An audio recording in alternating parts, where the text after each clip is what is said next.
Welcome back to my channel, everyone. I'm Andrew Olson. If you're new here, welcome just the same.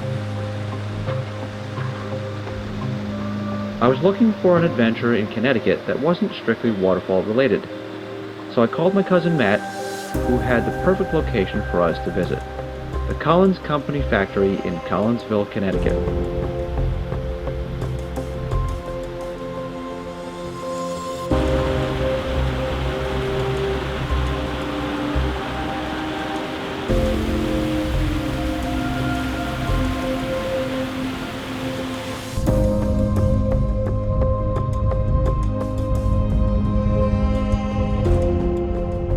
The factory used to produce axes and hatchets along with other edged tools.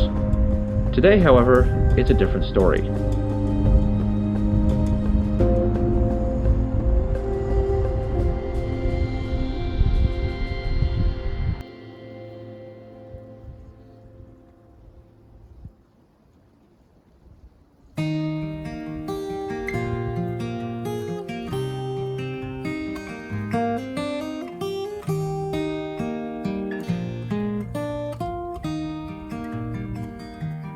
At the back of the property are a number of buildings that are in varying degrees of disrepair.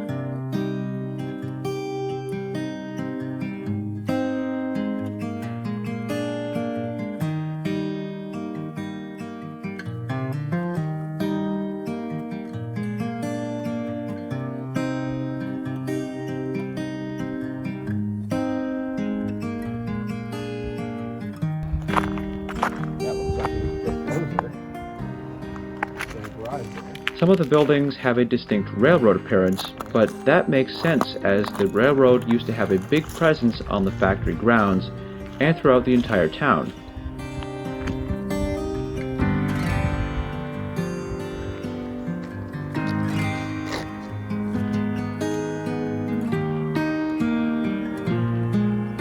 You can see evidence of this from the track rails that outline the sidewalk in front of the Crown and Hammer pub, which used to be the Collins Company cargo depot.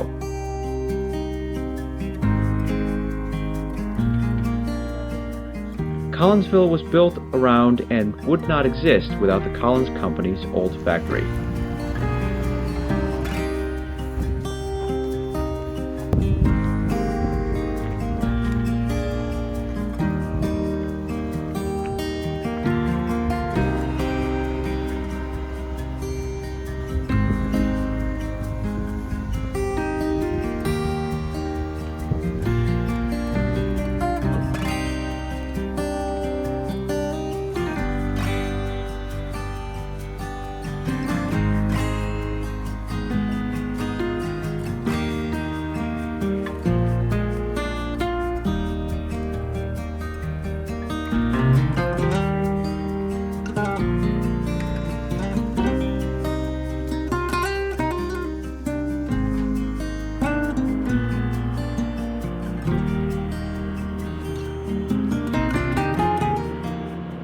The structures that have been maintained are home to a variety of small businesses, including Antiques on the Farmington, an antiques dealer.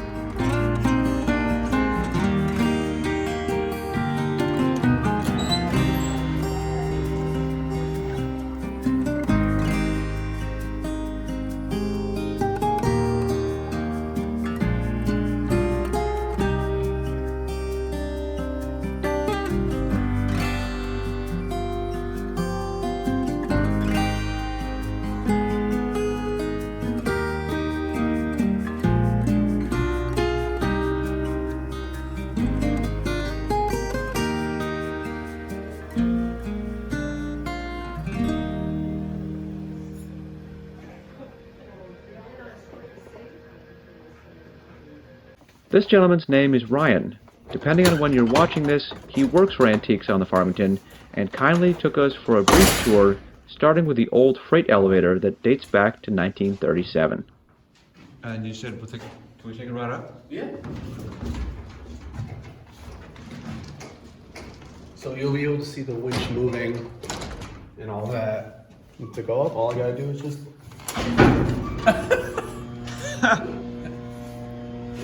You're waiting to go up and look, fan up. it still works probably like the day it was installed. It still gets tested, like, it feels beautiful. The way we test this is every 5 years or so, we drop it with 6,000 pounds in it. And the basement's creepy, I'm not gonna lie. But there's a pallet that's just full of 45-pound weights. that just has to get dropped. Right, just put it in, just drop it. Here you're looking at a pressure relief valve for the steam heat. I believe the factory was originally heated with steam, and as you can see, it still is.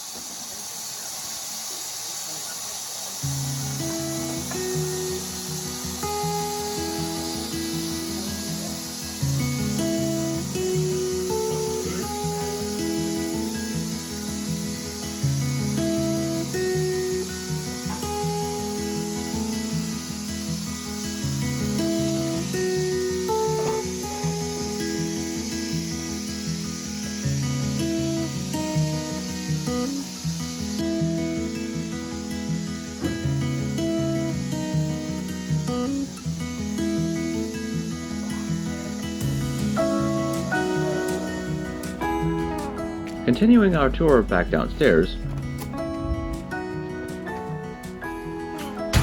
the brick section of the factory that houses antiques on the Farmington was constructed in 1937.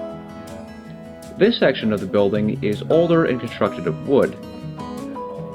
Currently, offices and smaller businesses reside in this section, but there's also some originality still retained within, and you'll see some original wear and tear in just a minute.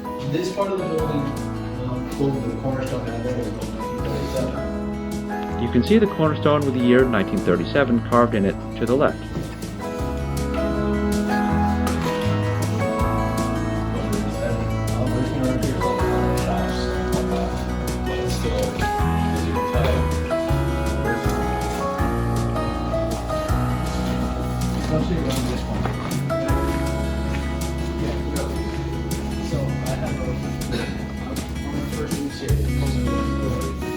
This is where they would grinding something.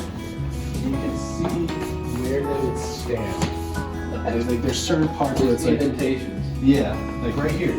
There's where our feet are. They're in little indentations where they'd be standing to grind or do whatever they were doing.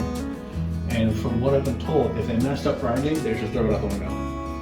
Right into the water. As Ryan just stated, decades of workers standing at their workstations have made shoe-shaped imprints in the wood. I tested a different spot in the floor off camera, and there are indeed footprints in the floorboards. Right, we had a drop this year. Yeah.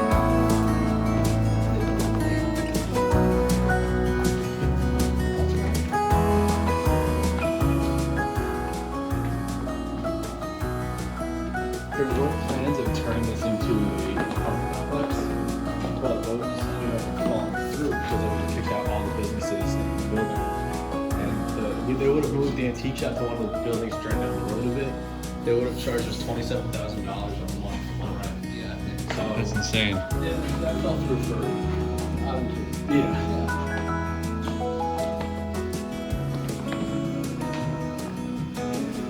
Well, Andy, I'm pretty convinced I would not expect you to be here.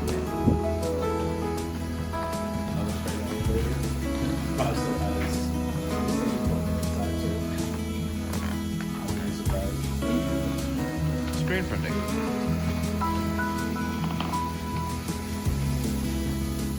It's nice to know all these places are still here. Where's the wine cellar? Right. The Bernard said about the steam coming out? Yeah, sure.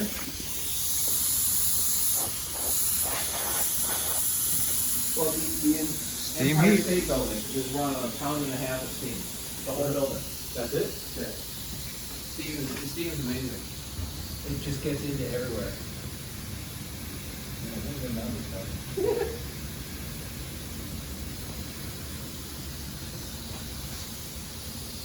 That's cool. This is incredible. Andy, look down here. Yeah. We must do some hydroelectric. You'd hope that they would. Anyway. Yeah.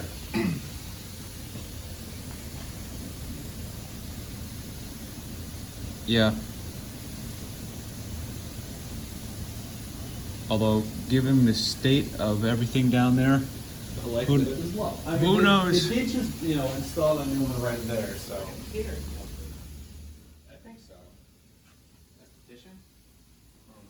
Clearly by the state of the windows, it's the mate's day off.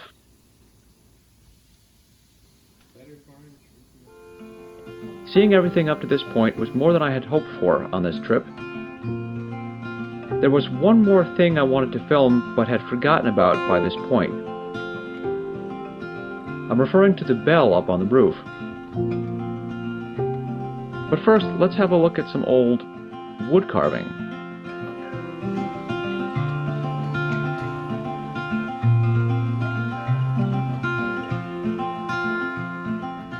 Well, unless somebody decided to recreate all of the writing on the wall. It looks like it might have been added on to because there's September 11th, 2001. So maybe those are historic dates. Could be. February 18th, 1965. While Ryan, Matt, and I try to figure out the validity and historical significance of the graffiti carved into the wall, let's get back to my story about the Collins Company bell. We're not going up there.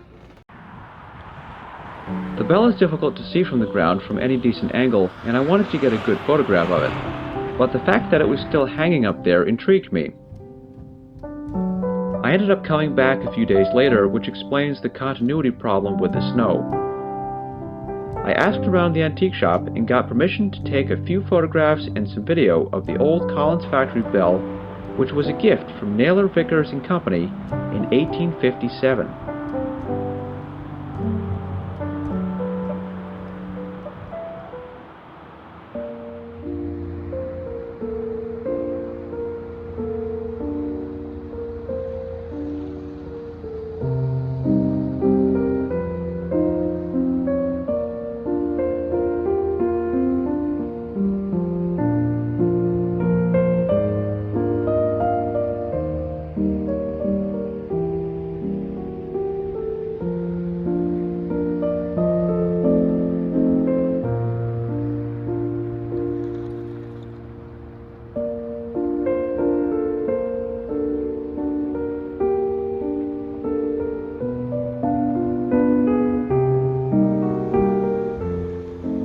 There is more to see at this location, but with the sun setting, anything Matt and I missed will have to wait for another potential visit sometime in the future.